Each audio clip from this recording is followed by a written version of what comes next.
Welcome to Aman classes. दोस्तों, Aman classes के YouTube channel पर आपका स्वागत है।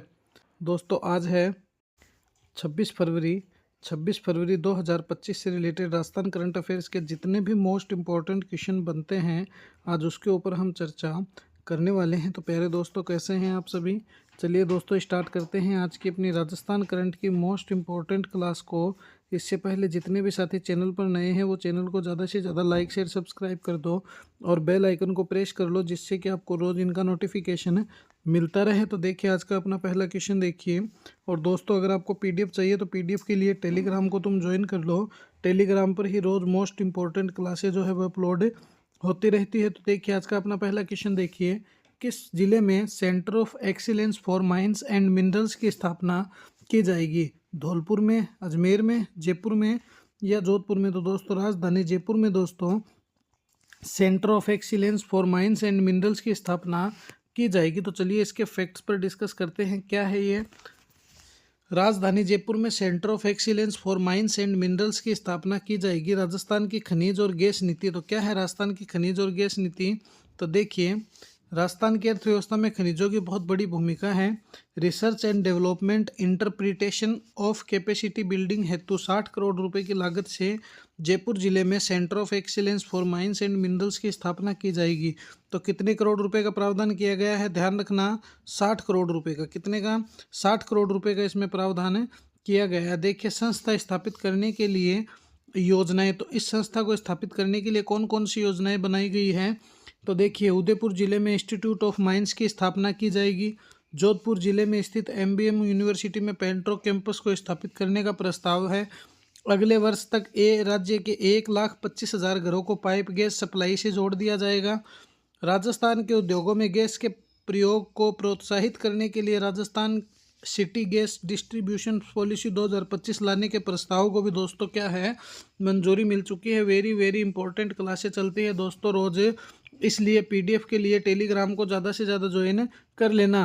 क्वेश्चन नंबर 2 देखिए। राजस्थान रोजगार नीति 2025 के प्रभावी क्रियान्वयन हेतु राजस्थान सरकार द्वारा कितने रुपए की राशि का विवेकानंद रोजगार स्वयं सहायता समूह कोष को स्थापित किया जाएगा? 300 करोड़ रुपए, 500 करोड़ रुपए, 250 करोड़ रुपए, 600 करोड़ रुपए? तो दोस्तों, 500 करोड़ रुपए के लिए विवेकानंद रोजगार सहायता कोष स्थापित किया जाएगा। कितने करोड़ रुपए का प्रावधान है? 500 करोड़ रुपए का। चलिए इसके भी फैक्ट्स पर डिस्कस करते हैं। देखिए, राजस्थान रोजगार नीति है। नीति राजस्थान के युवाओं को रोजगार, इंटर्नशिप, प्रशिक्षण और रोजगार के अवसर प्रदान करने हेतु लाई गई है। विवेकानंद रोजगार सहायता कोष 500 करोड़ रुपए की लागत से इसकी स्थापना की जाएगी। अब देखिए, इस कोर्स के क्या क्या कार्य होंगे? तो इसके निम्न कार्य होंगे। एग्जामिनेशन सेंटर की स्थापना की जाएगी। एम्प्लॉय एम्प्लॉयर लिंकेज की व्यवस्था की जाएगी। रोजगार शिविरों का आयोजन किया जाएगा। इंटर्नशिप कार्यक्रमों का संचालन किया जाएगा।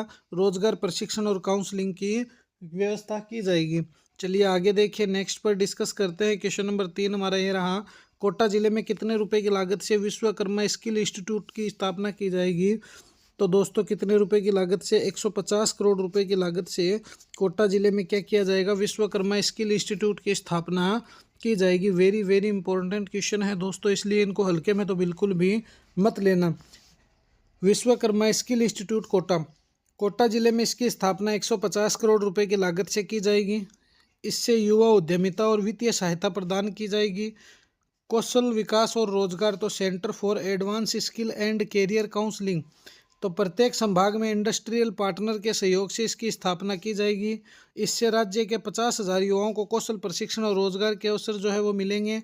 आगे देखिए, scheme for first time entrepreneurs. इसके अंतर्गत 25,000 महिला और SC/ST उद्यमियों को लाभ दिलाया जाएगा। विश्वकर्मा युवा उद्यमी प्रोत्साहन योजना। तो क्या है ये योजना? इसके ऊपर हम डिस्कस करेंगे अगले नेक्स्ट क्वेश्चन में। आर्थिक समीक्षा 2024-25 के अनुसार वर्ष 2022-23 में राजस्थान का मूंगफली के उत्पादन में कौन सा स्थान रहा है?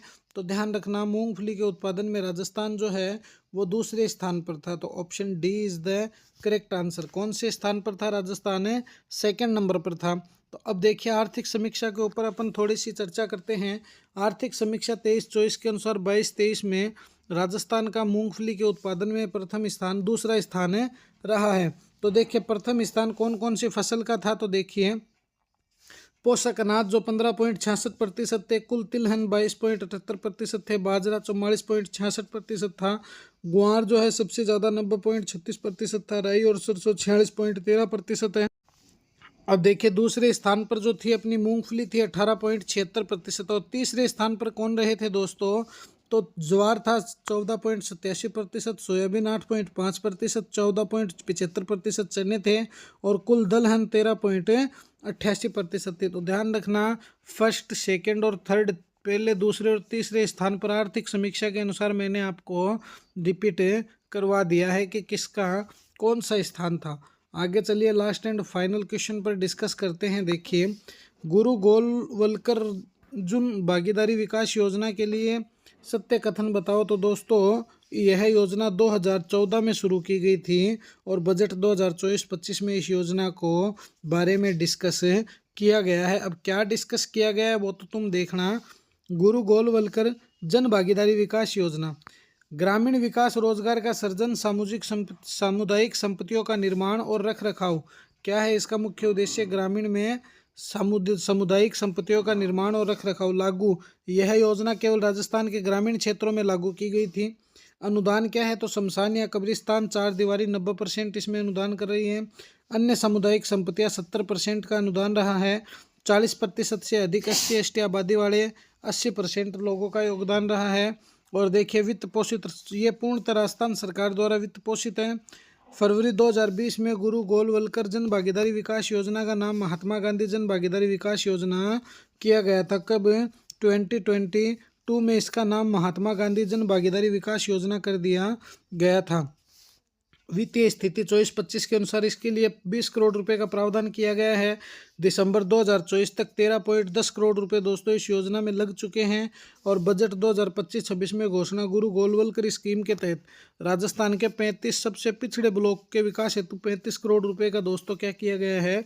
प्रावधान। तो ये थी आज की अपनी राजस्थान करंट की मोस्ट इंपॉर्टेंट क्लास। कैसी लगी ये क्लास मुझे कमेंट में ज़रूर बताना। और दोस्तों अपने इस परिवार को दबा के लाइक शेयर सब्सक्राइब कर दो और बेल आइकन को प्रेस कर लो, जिससे कि आपको रोज़ इनका नोटिफिकेशन मिलता रहे। तो मिलेंगे इसी तरह एक और नेक्स्ट वीडियो में। जय हिंद, जय भारत प्यारे साथियों।